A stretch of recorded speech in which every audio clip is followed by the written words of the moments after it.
Buenos días, hermanos. Estamos aquí un día más, contentos, agradecidos al Señor por estar comenzando el día en su palabra, ¿verdad? Y hoy vamos a comenzar hablando acerca de un personaje de los más conocidos que hay por todos nosotros, ¿verdad? Y hablo del profeta Jonás. No vamos a hablar mucho acerca de Jonás, sino vamos a enfocarnos más bien en cuanto a ti y a mí y el Señor, ¿verdad? Pero vamos a utilizar la figura de Jonás y la introducción de su libro como base para ello.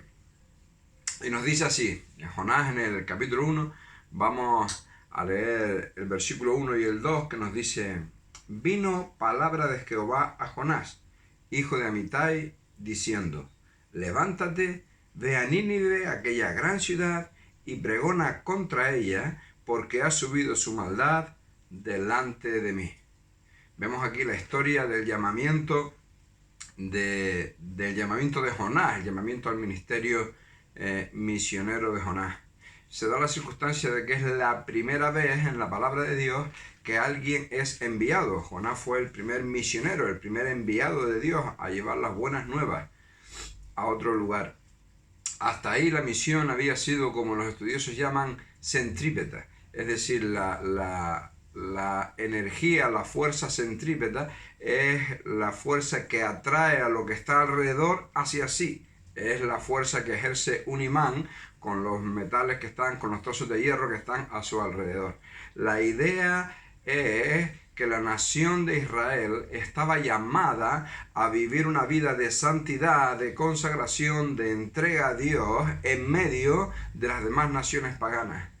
Y el trato especial de Dios con su pueblo obedecía a Dios y Dios bendecía a su pueblo. Ese trato especial había de hacer que las naciones circundantes miraran a la nación de Israel y dijeran: oh, cómo Dios bendice a esa nación. Y esa era la forma de testificar. Jonás es enviado. En el Nuevo Testamento encontramos la misión de otra manera, la misión centrífuga. Todos conocemos la centrifugadora, es algo que desde el centro de nuestras lavadoras gira y expulsa hacia alrededor, ¿verdad? La fuerza que hace que el coche, cuando toma la curva, por la trayectoria que trae, tienda a salir, ¿verdad? La idea aquí es que el evangelio parta de un lugar y se extienda, ¿no? Cuando Jesús dijo a sus discípulos que llegáramos hasta lo último de la tierra, eso fue este tipo de misión que estamos hablando ahora. Y Jonás fue el primer hombre escogido por Dios para llevar a cabo ese tipo de misión.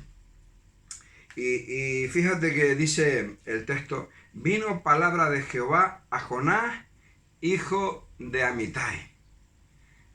Había otros en aquella época, había muchos sin duda, pero Dios decidió depositar esa responsabilidad en las manos de Jonás. No porque Jonás valiera mucho, de hecho vemos como el hombre no estaba ni siquiera muy a por la labor, porque conocemos la historia, ¿verdad?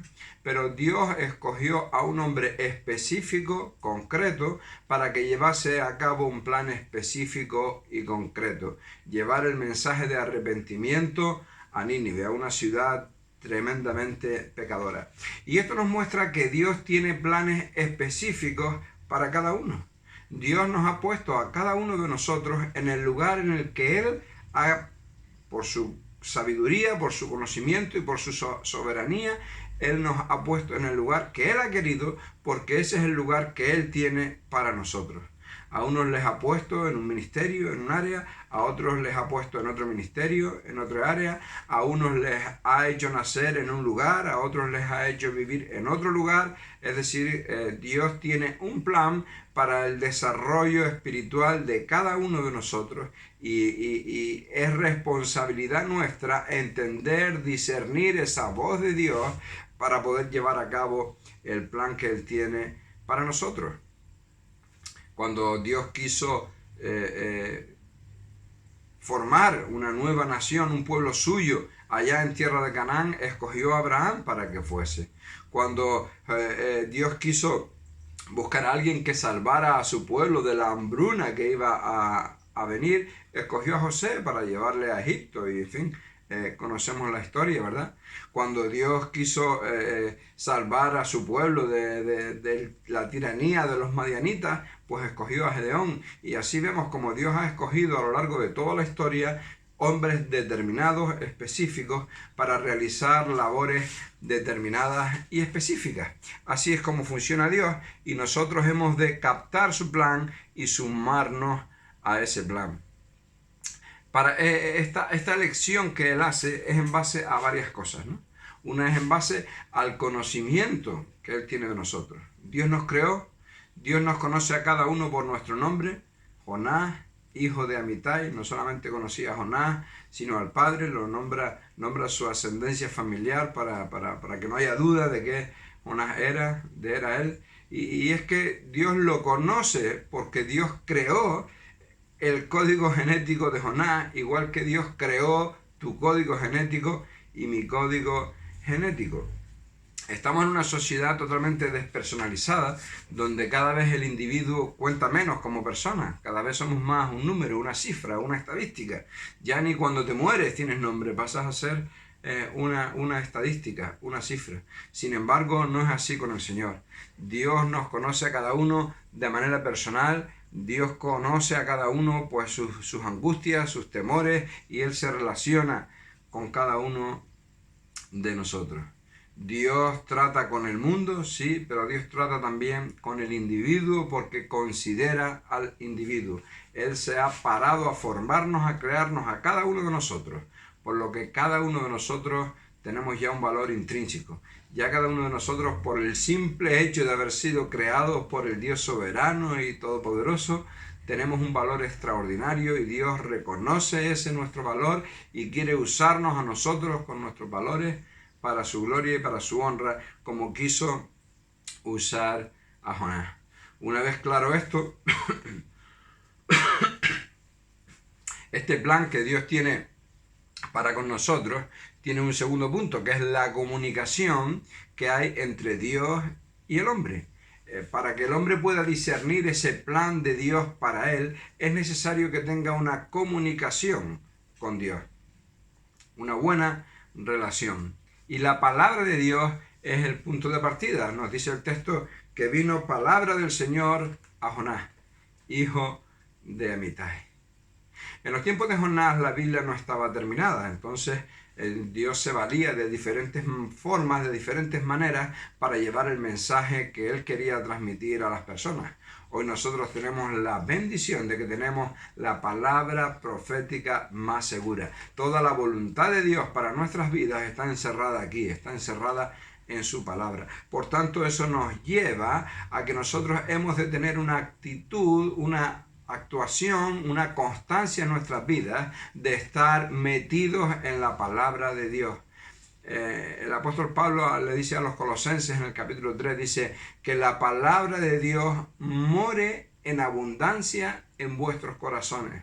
Es decir, que nuestros corazones han de estar saturados de la palabra de Dios. La palabra de Dios ha de inundar nuestra mente, ha de inundar todo nuestro ser. Por eso es importante que dediquemos tiempo al estudio de la palabra, porque es por la palabra de Dios por la cual Dios nos habla. Y hemos de pasar tiempo con ella. El punto de partida del llamamiento de Dios a Jonás es el mismo punto de partida que el llamamiento de Dios para cada uno de nosotros, y es su palabra. Dios nos habla por su palabra. Ahora nosotros tenemos que tener en cuenta algunas cosas para escuchar, para poder escuchar su palabra, ¿verdad? La primera es expectación ante ella, expectación ante su voz. Puede haber mucho de rutina en nuestra lectura de la palabra. Tenemos un programa, ahora está de moda seguir programas para leer la Biblia en un año, y estupendo, no tengo nada en contra, pero podemos caer en el peligro de simplemente, ya hice la lectura de hoy, la hago, la marco y sigo a mi vida, ¿no? Y no es esa la idea. Por supuesto es mejor que nada, pero la idea no es hacer lecturas rutinarias. La idea es hacer lecturas en las cuales estemos meditando, estemos reflexionando, estemos buscando cómo aplicar la palabra de Dios a nuestras vidas. No vale una lectura superficial, hemos de tener una lectura pausada, detenida, en la cual meditemos acerca de qué es lo que estamos leyendo y de cómo quiere Dios hablar a nuestros corazones a través de ella. Y luego necesitamos tener disposición de corazón para poder escuchar esa palabra, o sea, para una vez escuchada esa palabra, ponerla por obra. ¿Te acuerdas en Primera de Samuel, allí en el capítulo 3, Samuel era todavía un niño y estaba en el templo allí y él escuchaba, Dios él escuchaba y decía, aquí estoy. Iba a Elí para preguntarle porque pensaba que era Elí, pero una vez se dieron cuenta, tanto Elí como él, que era Dios quien estaba hablando, pues la actitud era, habla porque tu siervo oye. Habla porque aquí estoy yo, escuchándote para poner por obra aquello que tú me hayas dicho. Y es necesario que combinemos esas dos cosas, esa actitud de expectación ante la palabra de Dios, esa actitud de cada día estar llenándonos de la palabra de Dios y al mismo tiempo esa disposición a poner en práctica aquello de lo que Dios nos habla por medio de su palabra. Y si hacemos eso, escucharemos la comisión de Dios para nosotros. Escucharemos cuál es el plan que Dios tiene para nuestras vidas específicas. Veremos cómo el plan de Jonás no es tan diferente al plan que Él tiene para nosotros. E incluye 4 cosas interesantes que Dios le dice a Jonás en este texto. La primera es levántate. Es un llamado a la acción. La vida cristiana es una vida no perezosa. Proverbios tiene muchos textos en los cuales nos manda a fijarnos en la hormiga, ¿verdad? Mira la hormiga, oh perezosa. Ella sí que aprovecha el tiempo, ella sí que no deja que le coja por sorpresa el invierno, ¿verdad? Desde que empieza el verano ella está trabajando arduamente para llevar a su hogar las provisiones necesarias para cuando el mal tiempo no le permita salir a por ellas. Así es que Dios nos da un llamado a la acción. Levántate, no estés sentado, hay demasiado que hacer. El creyente jamás ha de tener una actitud pasiva. No es lo mismo estar esperando en Dios que estar quieto sin hacer nada, ¿no? Hemos de actuar, de movernos, de obrar en aquellas cosas que Dios pone a nuestro alcance. La segunda cosa que Dios le manda a Jonás es pregona. Y esto lo encontramos en el Nuevo Testamento también para nosotros, ¿verdad? Pregona. Es decir, es una llamada a la misión, a ir a donde están los demás para llevar el Evangelio. Ya hace tiempo que eso pues no se ve por aquí, pero yo recuerdo cuando pequeño, ya está prohibida la venta ambulante en casi todos los municipios y demás, pero recuerdo que cuando pequeño venía gente pregonando cosas que vendía. Había gente que vendía pasteles, había gente que vendía pescado, había gente que vendía flores, y abrían su coche y empezaban ahí a viva voz, a viva voz, a vender su producto, ¿verdad? Dios nos manda a que tengamos esa actitud, a que pregonemos el Evangelio, a que no nos callemos, a que en cualquier lugar, en cualquier circunstancia, con cualquier contexto personal, pues podamos abrir nuestras bocas y proclamar el Evangelio de gracia, de salvación y de perdón de pecados que hay en Cristo Jesús cuando nos arrepentimos. Y es importante que dice una cosa curiosa en el texto, que hoy no es muy popular, hoy no está muy de moda. Dice, levántate, ve a Nínive, aquella gran ciudad, y no dice, pregona en ella el mensaje que yo te daré. Dice, pregona contra ella el mensaje que yo te daré. El mensaje que Jonás fue comisionado a llevar fue un mensaje de juicio, fue un mensaje de castigo por culpa de la maldad que había en aquella ciudad. Hoy somos muy tendentes a hablar del amor de Dios, y eso es bueno, a hablar del perdón, y eso es bueno, pero a veces por temor a caer mal a nuestra audiencia, a aquellos que nos escuchan, a nuestros familiares, a nuestros amigos, huimos de hablarles del pecado, de hablarles de la condenación, de hablarles de cuál es el destino al cual ellos se enfrentan. Sin embargo, Dios quiere que sepan eso, porque tú no tienes el más mínimo interés en tomar una medicina a no ser que sepas que estás enfermo. Por eso la buena noticia del Evangelio ha de comenzar por la mala noticia de que el hombre está condenado, de que su pecado le separa de Dios y de que lo único que le espera es fuego y crujir de dientes por toda la eternidad.